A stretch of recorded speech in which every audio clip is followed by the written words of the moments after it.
एक दफा का जिक्र है कि किसी जमाने में गलनाज नाम की एक खूबसूरत शहजादी रहती थी। शहजादी अपने हुस्न और दिलकशी की वजह से पूरे मुल्क में मशहूर थी। वो अपने लोगों से प्यार करती थी, लेकिन उसका एक खास जुनून था। वो बींगन से बेहद प्यार करती थी। हर सुबह शहजादी महल के बागात में टहलती और वहां उगे हुए जामनी रंग के बैंगनों की तारीफ करती। वो इनसे बात करती, इनसे गाती और उनके नाम भी बताती। उसके पसंदीदा बैंगन का नाम एगी था और वो उसे अपना सबसे करीबी दोस्त समझती थी। एक धूप के दिन जब शहजादी बाग में थे, राज नामी एक नौजवान और शाइस्ता किसान शहजादी के लिए तहफा लेकर महल में आया। ये एक बड़ा, बिल्कुल पका हुआ बैंगन था।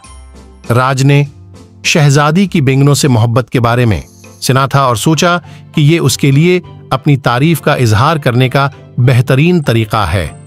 शहजादी बहुत बड़े बैंगन से खुश हुआ और राज को महल में मधु किया। उन्होंने अपनी जिंदगियों, ख्वाबों और ख्वाहिशात के बारे में बात करने में घंटों गुजारे। शहजादी ने महसूस किया कि राज न सिर्फ एक हुनरमंद किसान था, बल्कि एक मेहरबान और मुखल्लस इंसान भी था। जैसे जैसे दिन हफ्तों में बदलते गए, शहजादी और राज की दोस्ती मोहब्बत में बदल गई।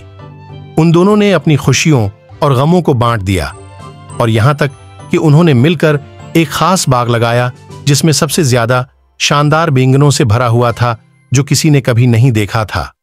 उनकी मोहब्बत की कहानी पूरी मुमल्लकत में मशहूर हो गई और उन्होंने एक अक्लमंद और मोहब्बत करने वाले जोड़े के तौर पर हुकूमत की।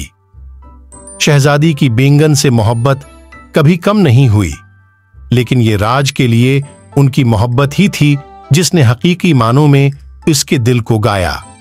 और इस तरह उनकी बादशाही में शहजादी और बैंगन हमेशा के बाद खुशी से रहते थे